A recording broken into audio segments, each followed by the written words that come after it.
Kwa kuamini na mkopo asilimia ngapi? Baba hakuniona, kwa nikawa na kazi ya kila siku jioni kukagua mkopo asilimia 100 kwenye akaunti yangu ya mkopo.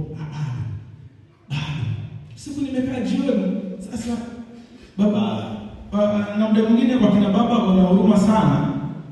Tu tunawaangalia. Kuna muda anakuwa na huruma kuzidi hata kwa kina mama. Pia jioni vipi? Yes.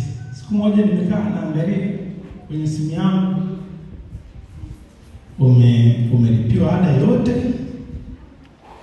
umelipiwa meals and accommodation yote, stationery yote. Mkopo asilimia ngapi? 100. Ili upate faida ya kushikwa na mkono ulio salama, lazima ufanye nini? Mpendwa, ili uweze kupata faida ya kushikwa na mkono ulio salama, lazima ufanye nini kwanza? Yesu akamwambia, ukiweza. Akamshangaa yule baba. Yaani ananiambia mimi nikiweza? Akamwambia, yote yawezekanaye kwake anayefanya nini? Kaka, dada, baba, mama, unayesikiliza nao watoto, yote yanawezekana kwa yule mtu anayefanya nini? Anayeamini.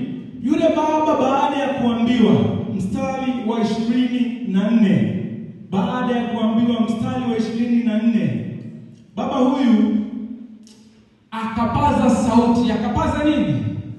Akasema, naamini, nisaidie kutokuamini nini? Akapaza sauti akasema, ninafanya nini? Ninaamini, nisaidie kutokuamini nini? Kwa unajua Yesu alifanya nini? Yesu alimponya yule kijana nini? Mapepo.